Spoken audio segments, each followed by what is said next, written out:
Good afternoon, everyone. As I no doubt don't need to remind you, we have come more or less to the end of our term, our first term. Next week's meeting will be the meeting for our midterm test, and consequently, I want to talk very briefly about that and how best to prepare for it, and to touch on a quick review of some of the main themes that you should be thinking about in preparing for the test. And then leave you some time to ask any questions that you might have about the U.S. case before I'll make an attempt to begin our discussions of Venezuelan foreign policy. Venezuelan foreign policy we will not complete today, and consequently it will not be included on the midterm test. So you don't need to worry about the Venezuelan example for the midterm test for the time being. And we'll see how far we get in terms of discussing that today. Before I begin, let me briefly review the nature of the test so that you all know what you're going to be facing next week. The test, or if you prefer to call it a quiz, if that makes you less nervous, then by all means refer to it as a quiz instead, will take place in this room. It will be 1 hour long. And thus somewhat less intimidating than a final exam or something along those lines. Given that it's going to be 1 hour long and not the full 2 hours, I will not start the test until quarter after, so that everyone has plenty of time to get here and so that there won't be any interruptions in case somebody comes late. But do try to make it as close to that as possible so as not to push it too far. The test itself will consist of 2 parts. The first part will be a list of 6 terms, of which you are expected to provide an explanation of the meaning and importance of 4. As I've explained earlier on in the term, the purpose of the identifications is essentially to test your overall understanding of the material that's been covered in the readings as well as in the text. And in order to make it a good indication of that, they won't be, the terms won't be things that people would know without having ever taken the class. In other words, it won't be completely a giveaway. But at the same time, it's also not going to be a trivia test. If the terms that I put on the test were all obvious so that everyone pretty much knows what they are, I'd have to be a real hard ass in grading them and take off points for all sorts of things that would be unfair simply to get down to a reasonable average that the department will accept. And that wouldn't be a good indication of your overall understanding of the material of the course. Consequently, I can't make it too easy. The flip side is also the case. If I were to put on the test a couple of terms that showed up in the footnotes of one of your readings that many of you might not even have noticed, then I would have to be super generous in grading it, but again, it wouldn't be a good indication of your overall understanding of the material. In other words, the terms will be relatively key terms that will have been mentioned in the text or in the readings, in the text or in the lectures. And the best way to study for it is that as you review your notes on your readings and on the lectures, when you come across prominent terms that are discussed extensively, make a little list of yourself and test yourself. Can I explain what is the meaning and what is the significance of this term? And if you can, then you're probably in pretty good shape. Each of the identifications is going to be worth 10 marks. And you will get partial marks for partial answers. So try to make them as complete as possible. But the one thing that I would focus on is one of the things that's always asked is, well, how much are you expecting on each of these identifications? And the answer to that is as much as you can manage to write in the amount of time that you have available to yourself. And that means that if the identifications are worth roughly 10 points each, then you shouldn't be spending more than the equivalent amount of time on them. In other words, you have 60 minutes at your disposal, so if it's worth 10% of that, you shouldn't be spending more than 5 or 6 minutes on each answer. And what you should include on it is what you can manage to write in 6 minutes or so. And that should give you plenty of time. Basically, what I'm expecting is a 1 or 2 sentence answer in terms of what the meaning of a particular term is, and a 1 or 2 sentence explanation of why it's important to understanding the making of foreign policy. So budget your time very carefully. That's the best approach. The second part will consist of 2 essay questions, of which you will be expected to answer 1. And those essay questions will focus on some of the broader themes that we've looked at in the course over the last several months, focusing in particular on American foreign policy. What I mean by that is that there will not be an essay question on the theoretical discussions that we had earlier on about the nature of politics and the nature of states, although those are certainly important discussions in terms of understanding the case studies that we look at subsequently. In that regard, one or two of the terms that we discussed, such as state making and so on and so forth, might show up in the identifications, but the essays will focus on the American case. One way of thinking of the essays in that regard is that they will ask you in broad terms to summarize in the roughly half an hour that you have available what you have learned about American foreign policy in the last couple of months. That I say that insofar as that probably the best way to study for the essays is essentially to practice summarizing some of the main points that we've made. In other words, when you read through an article on the reading list, ask yourself, well, can I summarize what I've just read in a few sentences? And if you can, then you're probably in pretty good shape to include that discussion if it's relevant in your essay questions. The best approach to take for studying for the essays is don't get bogged down in details. Make sure that you got the big picture. If you get the big picture but you get a few little details wrong, well, you'll get a point or a couple of points taken off. If you get all the details right but you miss the big picture, you've got much more serious problems. So try to focus more on the broader themes rather than getting bogged down in memorizing details. Memorizing is never such a great idea insofar as that the stuff that you memorize and pound into your brain the day before the exam is likely to leave your brain by the time the hangover wears off the next morning after your celebration that the course is over. And that's not the intention of education, to get you to memorize things on short term. I'm more interested in your ability to make use of the information that you've or the learning that you've done in this course over the long term. So let me see if there's any quick questions about the nature of the test before I... Yes, sir. You said there's going to be 2 essay questions, of which we expect to answer 1. 1, that's right. Thank you. So on in both sections you will have some choice. So let me see if there's any quick questions that you'd like me to answer before I focus on some of the broader themes that you should be thinking about in regard to American foreign policy. If not, then let me begin our very brief review of American foreign policy and the making of American foreign policy by beginning where we started out, where we looked at the United States through the lens of the U.S. Constitution, the basic system of government, which is best described by using the term the separation of powers or the system of checks and balances.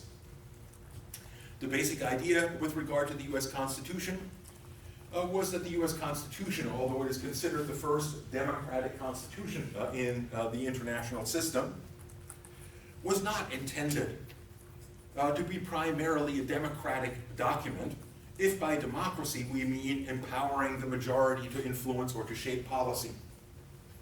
A better way of understanding the Constitution, as I try to drive home by quoting my mentor, Gene Edward Smith, who used to describe the Constitution as being about 3 things: the distrust of majorities, the distrust of majorities, and the distrust of majorities.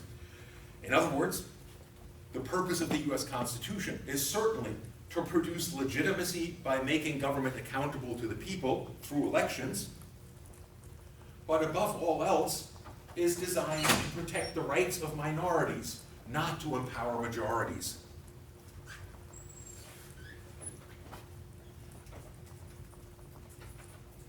And to protect minorities, primarily in domestic politics, through that system of checks and balances that makes the process of making policy enormously complicated and difficult, and makes it relatively easy for fairly small opposition groups, minority groups, to block legislation that they find threatening to their interests.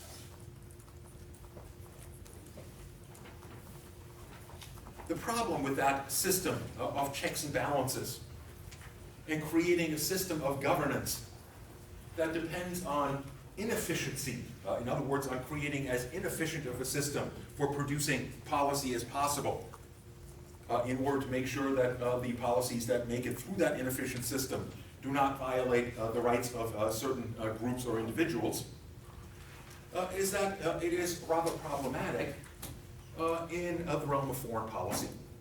And here I direct your attention again to the discussion that we had earlier on about politics and about how the understanding of politics by those coming out of the liberal and pluralist tradition tends to see politics as fundamentally about who gets what, when, where, and how within a political community. A function for which the system of checks and balances is pretty well designed. On the other hand, Carl Schmitt and realists have understood politics as primarily about international politics, about the confrontation between different states, and have argued that within that context, the most important thing for policymakers is to be able to react to threats as quickly and as effectively as possible. And the question then becomes, to what extent, in the case of the United States, do the constraints imposed on policymakers in the domestic realm apply to the making of foreign policy?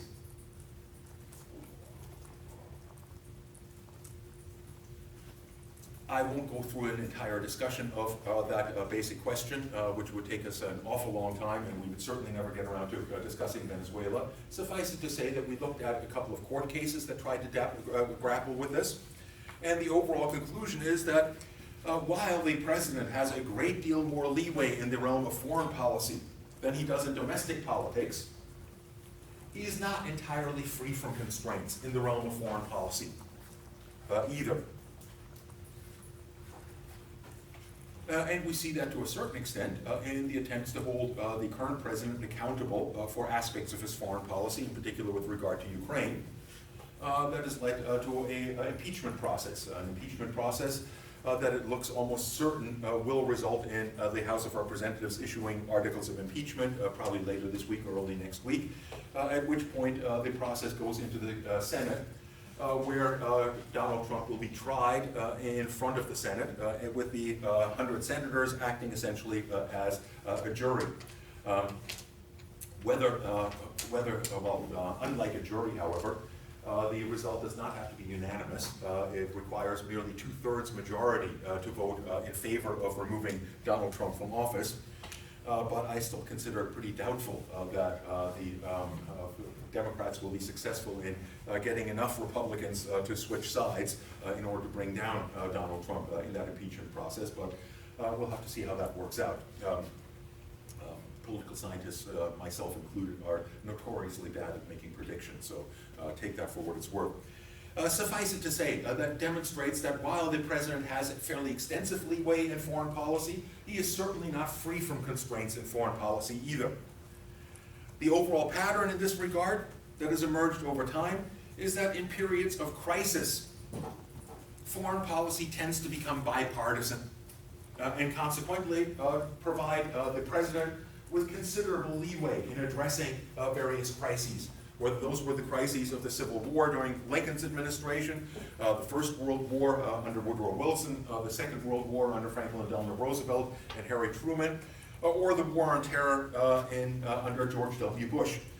Essentially, these kinds of crises tend to create a rally around a flag effect that diminishes disagreements, partisan disagreements over foreign policy, and results in the enhancement of the power of the president to deal with a particular crisis. Once that crisis has been resolved, there has generally been a tendency for Congress to reassert itself and try to reassert its powers and to further constrain the president, especially insofar as the executive branch is perceived to have taken advantage of his extended powers during that period of crisis. And that certainly was the case in the 1960s and 70s, when the president was described as being an imperial president, in large part because of the long-term crisis of the Cold War and the bipartisan consensus around the policies of deterrence and containment in dealing with that crisis. That overall consensus made it unlikely that any congressperson would look into detail as to how these policies were being implemented by the executive branch, and in turn meant that the executive branch overstepped its authority considerably, at least from the perspective of Congress as it looked at the picture in the 1970s.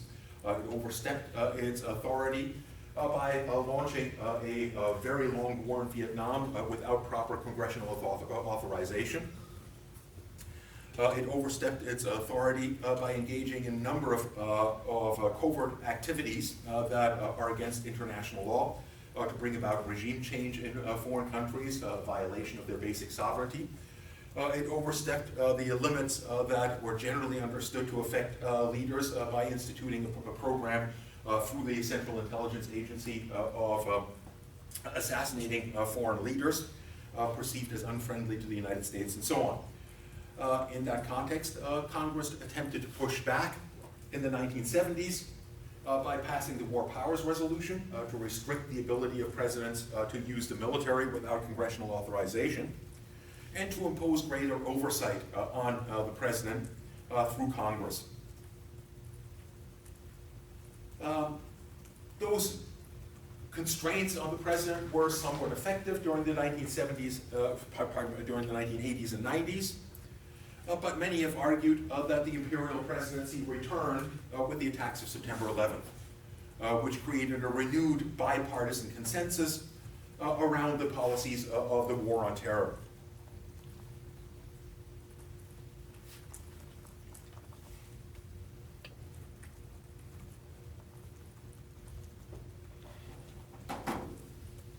A second theme that we looked at to a considerable extent in terms of understanding American foreign policy are not merely the institutional aspects of the making of foreign policy, but the context within which foreign policy making takes place. And in this regard, one of the things that we focused on in particular was the role of the general public in shaping foreign policy, which we looked at through the lens of public opinion, the role played by ideology, as well as the role of political culture. In regard to public opinion, the general impression is that public opinion is not very important in shaping foreign policy, and indeed ought not to be very important in shaping foreign policy. In large part because while the populations of many countries around the world are not particularly familiar with international politics or foreign affairs, the United States is unique in that regard, in that the vast majority of its citizens have never left the United States and have little interest or familiarity with international politics. Consequently, their opinions on foreign policy tend to be ill-informed and volatile, open to change on a regular basis, and as such make a poor guide for the policymakers. Instead, the understanding that most political scientists have is that it is the political elites that have the role of shaping the policy of the United States in the realm of foreign policy, and many would argue also in domestic politics, and then to manufacture consent for those policies among the general public.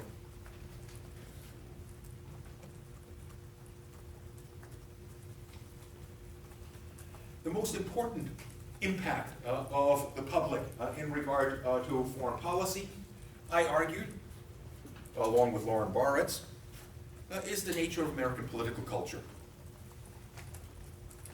The nature of American political culture, which we summarized, and I won't go through a full discussion of that in this context, which we summarized with the image of the city on a hill, through which Americans tend to see themselves as a model and magnet for the rest of the world in terms of their political and social organization and basic values.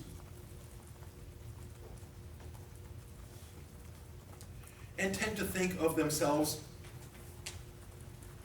in the realm of international politics as the three words used by Lauren Baritz, innocent in the sense that American foreign policy, unlike its European counterparts, which are corrupted by the role of inherited elites and monarchies and the Catholic Church and so on and so forth, is an expression of the democratic institutions of the United States.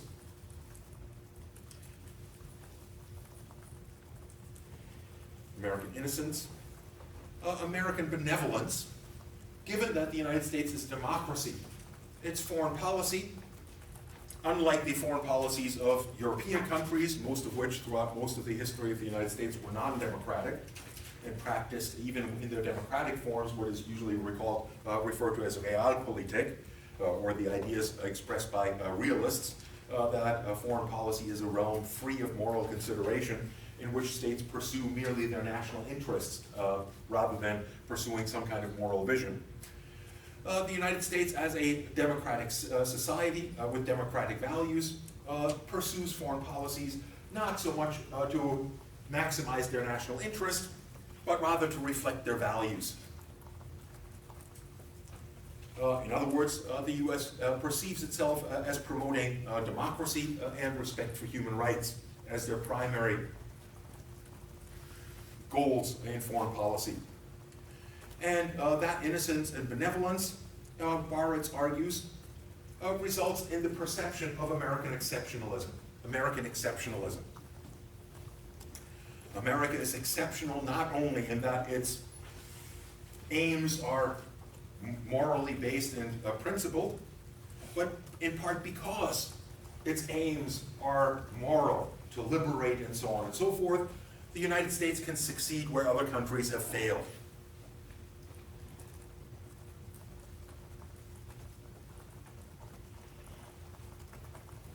Overall, Lauren Baritz summarizes his impression of American political culture and how it expresses itself in foreign policy with the word solipsism, which refers to a general tendency among human beings to think that their way of doing things is the only and the best way of doing things.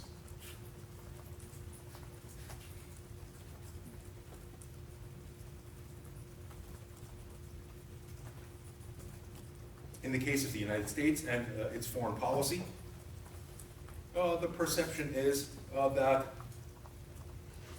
the United States, because of its tendency to liberate, will be welcomed with open arms by the subject populations in those countries where it intervenes, and viewed as liberators, not as conquerors or colonizers.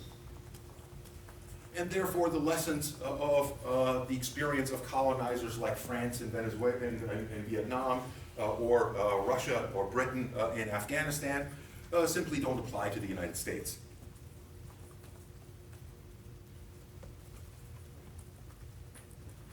Now, this perception, Lauren Baritz argues, has had a distorting effect on American foreign policy.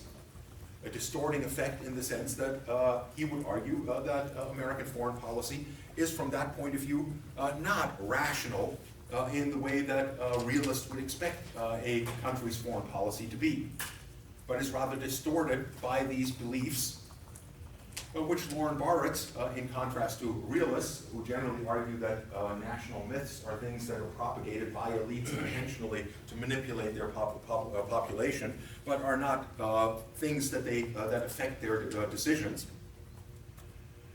He argues that those elites are in fact very deeply affected by their own belief in American exceptionalism. And that this orientation on the part of American elites explains what appears from the point of view of historical hindsight to have been entirely irrational policies. Entirely irrational policies in the context of Vietnam to devote the extensive resources that the United States used on a conflict that turned out to be relatively meaningless in terms of American interests and that the United States ultimately lost. And likewise, in the case of the post-Cold War era, in particular, the conflict in Iraq is seen from this point of view as a conflict not of necessity, but rather of choice, and one that didn't go very well. And wars of choice are inherently considered by realists to be irrational, by virtue of the fact that if you use your precious resources, military and economic, to engage in wars that are not necessary, that are wars of choice, you will be weakened when you face a war of necessity, because you won't have those resources available.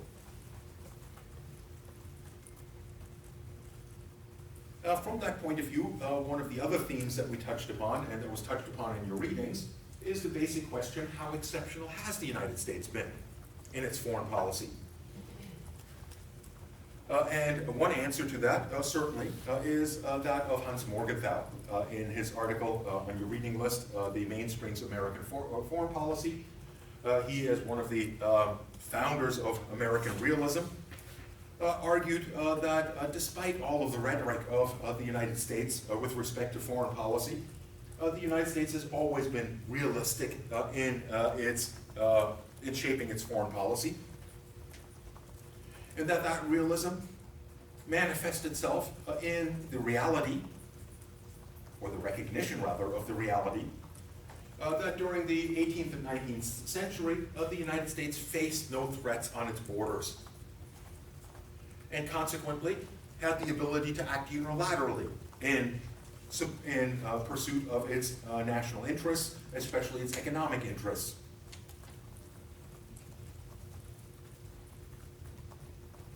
That lack of threat also made diplomacy a rather low priority among American elites. And indeed, American elites distrusted the notion of diplomacy, seeing it as a vestige of the kind of corrupt political systems of Western Europe, rather than harmonious with the democratic ideals of the United States.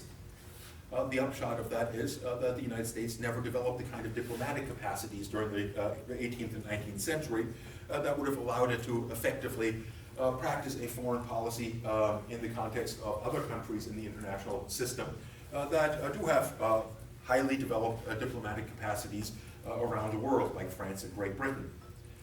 And the argument that I made is that this is one reason why the United States, under Woodrow Wilson and under Franklin Delano Roosevelt, put such extensive emphasis on the creation of international institutions as a means of managing foreign affairs through open covenants openly arrived at, as Woodrow Wilson put it, rather than through secretive and unaccountable diplomacy.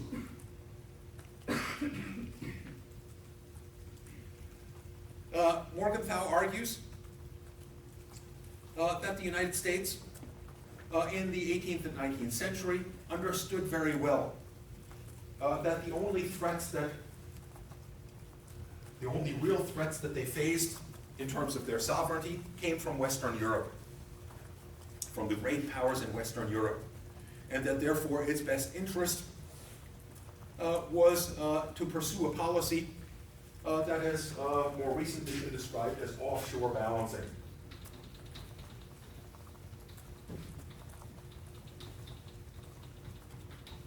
In other words, the main threat to the United States was the emergence of a hegemonic power within Europe. A hegemonic power, insofar as a power within Europe was able to assert hegemony over Europe, it would be in a position to use its resources to project power outside of Western Europe, and that would become a threat to the United States. And consequently, the best thing the United States could do is to keep Europe divided against itself.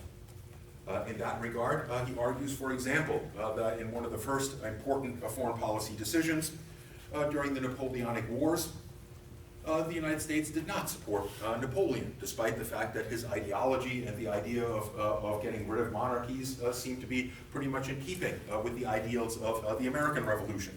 But instead sided with what were at the time perceived to be the weaker side, Great Britain, in order to keep Europe divided against itself. He argued that while the United States used the rhetoric of democracy promotion in World War I as well as in World War II, the intent was likewise the same, to prevent the emergence of a hegemon within Europe. And in the case of World War I and World War II, that threat came from in the form of German dominance over Europe. And again, in that context, the United States sided with the weaker side in those conflicts. And the outcome was essentially to keep Europe divided and therefore incapable of projecting power into the Western Hemisphere. Has the United States been as realistic or in its foreign policy since that time? Well, many would argue that the Cold War policies of containment and deterrence were eminently realist in nature, in that they were essentially defensive policies. However, few would describe American foreign policy since the collapse of the Soviet Union as fitting the description of a rational foreign policy. And one realist that has grappled with this question, Kenneth Waltz, offered the explanation that in the absence of threat, policy becomes capricious. In other words, that the reason that the United States has, since the end of the Cold War, appeared to engage in flights of fancy in shaping its foreign policy, trying to build nations and overthrow governments that are authoritarian and replace them by more democratic systems of government, is because it has the luxury to do so, because it no longer faces a peer competitor capable of threatening its security, and thus has been free to engage in the kinds of conflicts like what occurred in Iraq. That, by the way, according to most experts on international military matters, is a thing of the past. At this point, both China and Russia once again have the military capacity to threaten the United States.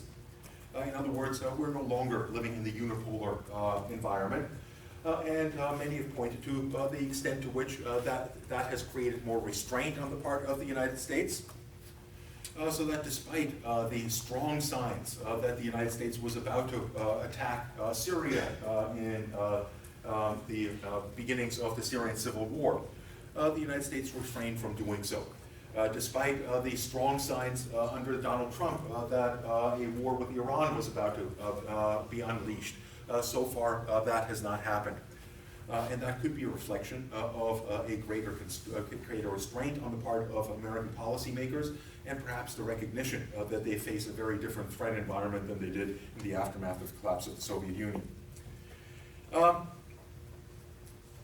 Let me focus on one other component that we talked about fairly extensively in terms of American foreign policy, and that is the outputs of American foreign policy, with regard in particular to the developing world. It has long been expected by international relations scholars and historians that countries, as they industrialize, as they develop more productive economies and become more reliant on resources to feed those economies, as well as on foreign markets, have a tendency to become imperialistic. In other words, to search for sources of these materials and markets for their industrial output elsewhere. And that pattern has led country after country that is engaged in industrialization into the direction of colonialism, starting with Great Britain, followed by France, the Netherlands, Belgium, and so on and so forth. The United States, in that regard, perhaps is somewhat exceptional. In that, as it emerged as a major industrial power toward the end of the 19th century, it focused its attention not on building empires, although it did make a brief move in that direction with colonizing the Philippines and Puerto Rico, but rather pursued what became known as the One China policy.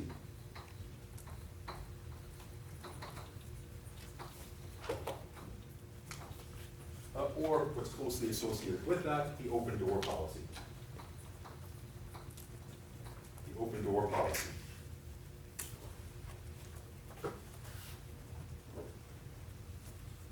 The One China policy, and the reason why I put the open door policy and the One China policy together, is that essentially at the end of the 19th century, the European powers were once again busy trying to expand their colonial possessions around the world and organize them into exclusive colonial enclaves that would trade only with the home country. In other words, excluding trade between the colonies and between the colonizing powers. That attempt focused on the one hand on Africa, on carving up Africa toward the end of the 19th century, which was not of great interest to the United States, although the US did participate partially in that in establishing the country of Liberia, which was established by the United States in order to return freed slaves from the United States to the African continent. But their main focus was in the area where they perceived to have the greatest market opportunities and the greatest possibilities for expansion. That was in China. And consequently, while the European powers and Japan were trying to carve up China into colonial enclaves based on capturing ports on the shore from which to project power inward, the United States intervened to promote the idea of a single China.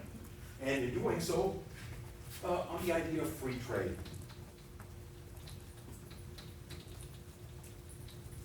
The basic idea, from the point of view of the United States, is that China should remain a single country in which all of the countries of Europe and North America enjoy equal access to that market. There should be no restrictions on trade. And the reason for that, for pursuing that One China policy, or the open door policy as it was also called, was a general perception that the United States could outcompete its European counterparts, especially Britain and France, in terms of manufacturing. And that therefore, in a free competition between the manufacturing systems of Britain, France, Germany, and the United States would easily come out on top. With regard to Britain and France, that was almost certainly the case because of the far greater efficiency of the American economy and greater sophistication of their technological sophistication of their products. Germany probably matched the United States pretty closely in those regards. However, Germany did not have the easy trade links to China or the kind of navy that would allow it to access that market to the extent that the United States did. The open door policy in this regard became the model for the United States in its foreign policy toward the developing world in general. And is the reason why Woodrow Wilson announced in his 14 points leading into the entrance into World War I, the idea of the self-determination of nations, which was understood by those in the colonized world as essentially endorsing the decolonization of the Third World. Woodrow Wilson did so not by virtue of the fact that he was positively inclined toward the populations of Latin America or Africa or Southeast Asia. He was a deep and committed racist throughout his entire life. He did so, in essence, because that policy of decolonizing was encouraging the countries of Western Europe to let go of their colonies in order to participate in that open door system that would give the United States easy access to the former colonies of Great Britain, France, and so on and so forth. Again, on the perception that the United States could easily outcompete producers from Western Europe and to perhaps lesser extent Japan in those markets.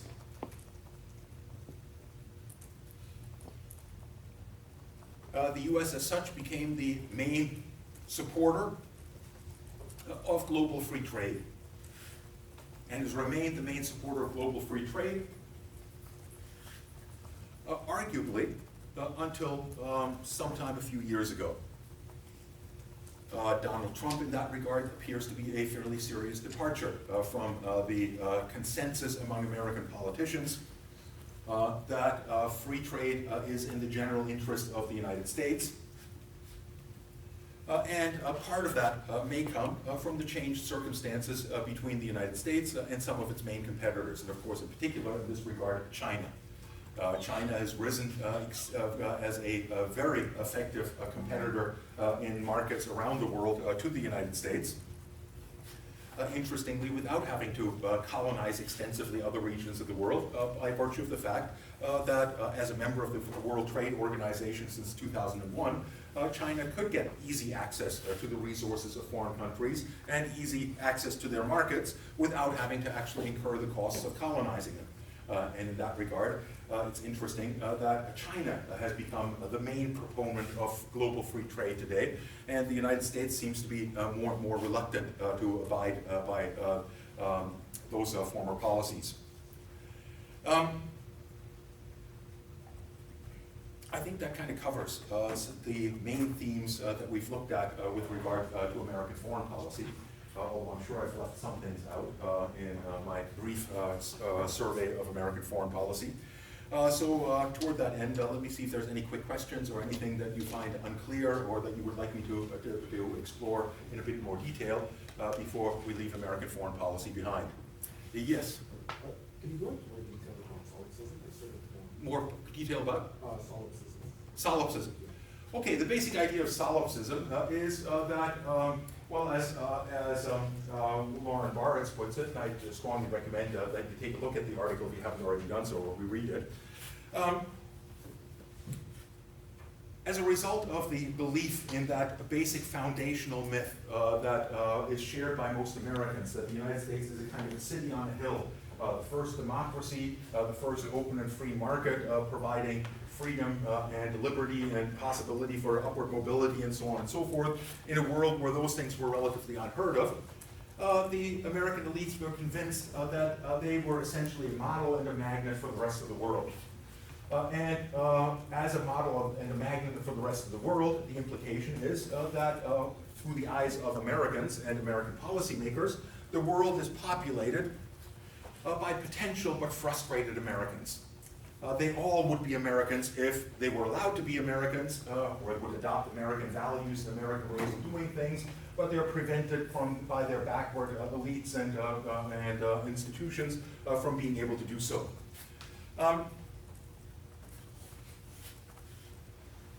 Consequently, or the implication of this idea that the world is populated by potential but frustrated Americans, is the idea that the United States doesn't really have anything to learn from other countries, from other cultures, from history. And that is precisely what Lauren Barretts means by solipsism.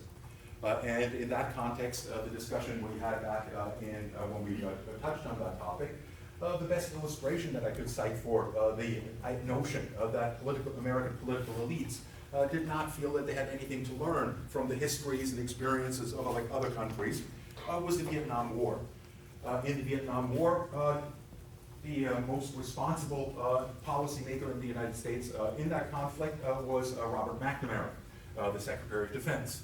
And in a long interview that he gave decades later, where he was asked to explain the failure of the Vietnam War, he argued, well, it was a relatively simple matter. The reason that the United States failed so miserably in the Vietnam War is because there wasn't a single expert in the United States that could have passed a 100-level history class on Vietnamese history if such a course existed in American universities. And of course, no such course does exist in American universities.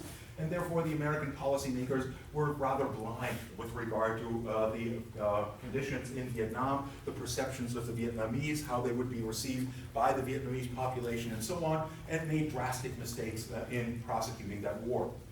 The problem with that explanation, as true as it might be in terms of the policies that were adopted, is that there's one major problem with that. And that major problem is that there are plenty of experts in the United States on Vietnam and on Southeast Asia, historians, political scientists, sociologists, anthropologists, and so on and so forth. The key is that nobody in the Defense Department or the White House ever thought it relevant to ask these folks about how they perceived the war or how their perceptions of the historical experience of the Vietnamese might have a relevance to how the United States would be perceived in that conflict. Consequently, American policymakers assumed from the outset that when American troops landed in South Vietnam, the South Vietnamese would be welcoming them with open arms as liberators, protecting them from the authoritarians in the north, and that the whole problem of the Vietnamese War would be very quickly dealt with. Instead, when they arrived, they found that the population of South Vietnam perceived them essentially as a continuation of French colonial occupation. And fought bitterly against the South Vietnamese government, including their American backers. That's the problem with solipsism. Does that kind of make sense? Okay. Any other quick questions? Yeah? Can you go over offshore balancing? Offshore balancing. Offshore balancing is basically the idea that one way of making sure that a country is safe is to pit the countries that could potentially threaten it against each other, rather than having it focused on the country in question. So in the case of the United States, basically the idea of offshore balancing was the perception, or the way that Hans Morgenthau explains it, although he doesn't use the term offshore balancing, is that the American elites were well aware that the only countries in the international system capable of threatening American security after it established its sovereignty in 1883 were European countries.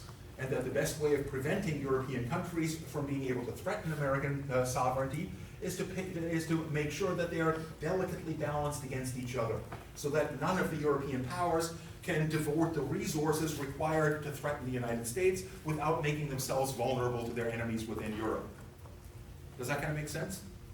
Now, offshore balancing has been something that has been used in other contexts of the United States as well. So, for example, in the aftermath of the collapse of the government of the Shah of Iran, the United States essentially engaged in offshore balancing by pitting Iraq and Iran against each other and supporting both sides in a war against each other. Iraq explicitly by providing it with weapons, including chemical weapons, to attack its enemies, and Iran implicitly, or not implicitly, but rather clandestinely by selling them spare parts and missiles and so on and so forth. That's an example of offshore balancing. Another way of seeing offshore balancing is that realists today, like Stephen Walsh, for example, argue that the best policy for the United States moving forward is again to engage in offshore balancing, not trying to police the entire world and constrain every other power, but rather to pit various other countries in the international system against each other in such a way as to prevent them from threatening the United States. In that regard, he argues that the best policy for the United States would be to drive a wedge between China and Russia. In other words, to try to incorporate Russia into Western Europe and prevent Russia from China from making common cause against each other. Because if they combine their forces, not only will they be militarily much more potent, but they have largely complementary economies. The Chinese are very effective manufacturers, have a great deal of technological sophistication. The Russians have similar technological sophistication, especially in weapons, but above all else, have an enormous surplus of energy. In that sense, China and Russia could be very harmonious, and insofar as they combine their forces, could become a much greater threat to the United States than they would be individually. In that regard, Stephen Walt has been particularly critical of the consensus among American policymakers to confront Russia by moving NATO further and further to the Russian border, and consequently pushing Russia, in effect, into the camp of China, and thus undermining American security. Does that kind of answer your question? Yeah. So for the one China policy, like, is it related at all to like the one China policy about like Taiwan? Okay, yeah, that's a good question, and I'm sorry that I didn't I think I mentioned that previously when we talked about it. The one China policy was initially announced in the context of of the intervention of Europeans and trying to break up China. But the United States has consistently stuck with that one China policy, with the idea that China should be a unified country, and did so in the aftermath of the Chinese Revolution as well. And that meant essentially that in the aftermath of the Chinese Revolution, the United States recognized only one Chinese government, and it was the government of Taiwan, not the government in Beijing. Eventually, of course, under the Nixon administration, in particular under Henry Kissinger recognized that this was shooting itself in, or the Americans shooting themselves in the foot. That Taiwan, however important it might be, paled in comparison to China. And that in particular, China could be a useful counterweight to Russia, and that therefore it would be in the best interest of the United States to make nice with China in order to drive a wedge between China and Russia, again, offshore balancing in a way. However, that required either violating the one China policy or shifting it. And basically what they decided is that to shift it, in other words, to stick with the one China policy. The bizarre thing about this is that, of course, as long as Taiwan was the only government that was recognized by the United States, Taiwan occupied the seat on the as a permanent member of the Security Council in the UN, not China. When the United States finally recognized China, that meant that Taiwan was kicked off the Security Council, and China has now taken that seat. The United States at this point still maintains that one China policy and officially only recognizes the government in Beijing, but at the same time is the guarantor of the security of the government in Taipei. In other words, it still guarantees to Taiwan that it will protect Taiwanese territory if China should try to forcefully reunite Taiwan into China properly.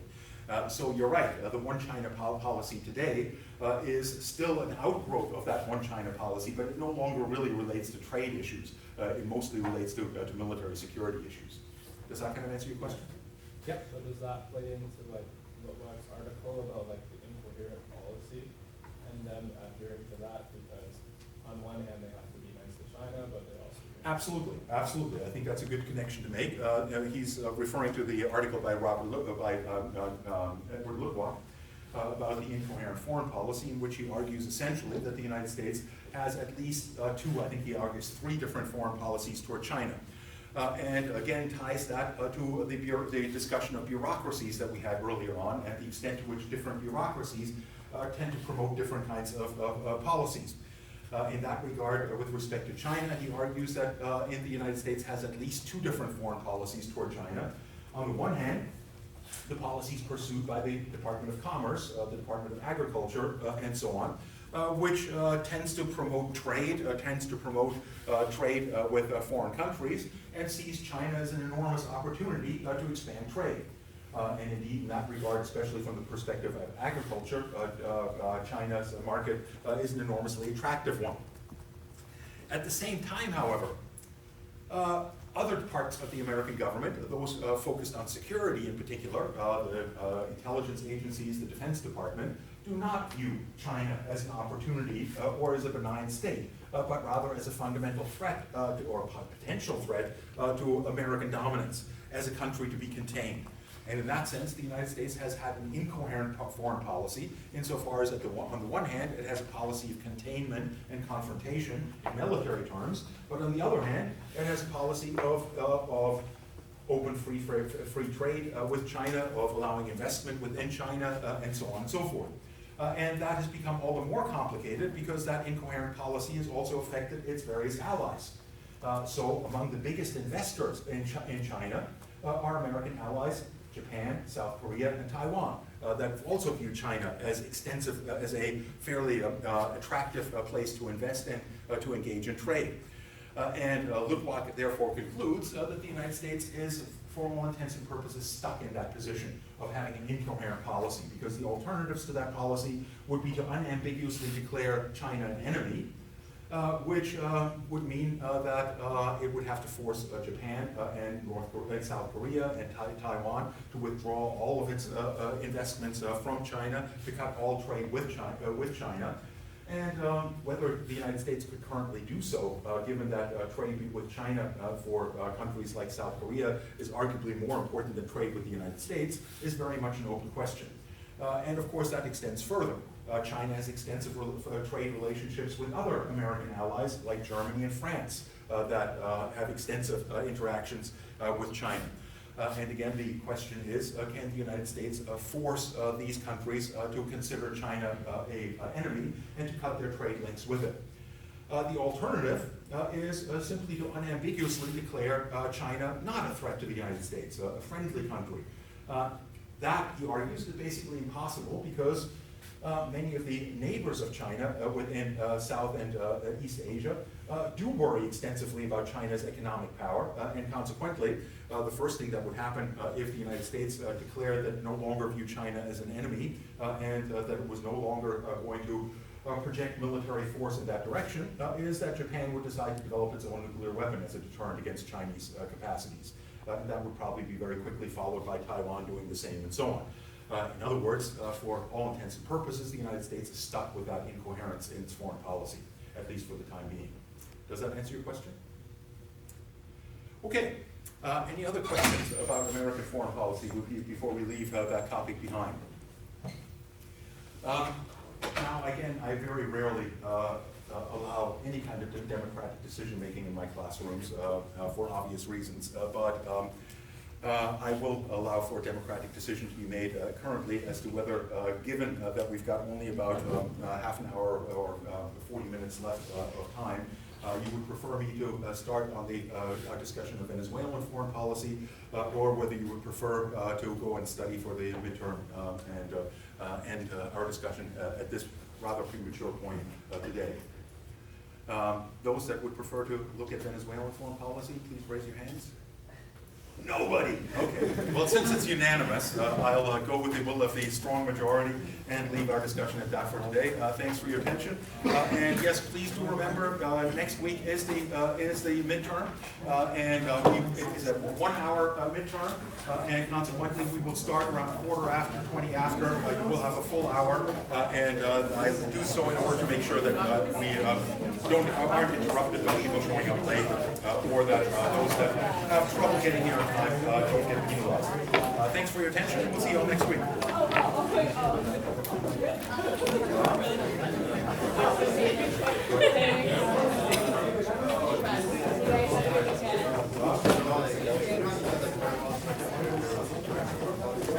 Yeah, that's a difference.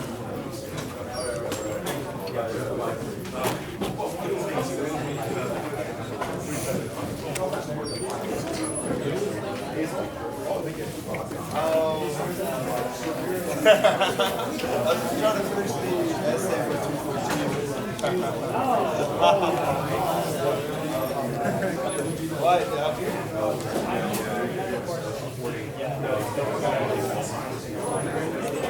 I think John's thinking that. Yeah, I still think he's going to.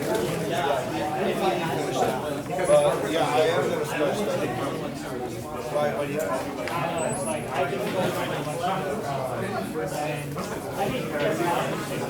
I know how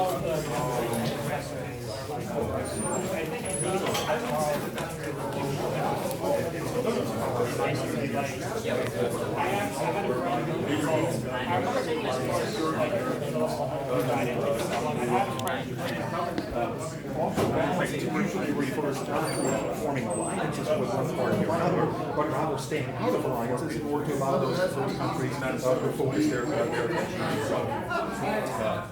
so in this regard, for example, Steve Wald's discussion about offshore balancing in the context of the current environment entails essentially that what you want to do is you want to prevent your main adversaries from fighting their forces with each other against you. The best way of doing that is to drive a wedge between them, and one way of doing that is to force favor to both of them simultaneously. In other words, offer the Russians opportunities in Western Europe. They're supplying of energy to their market in order to prevent them from becoming dependent on the Chinese market. And in doing so, since the Chinese and the Russians have, for example, territorial disputes and so on and so forth, take advantage of those issues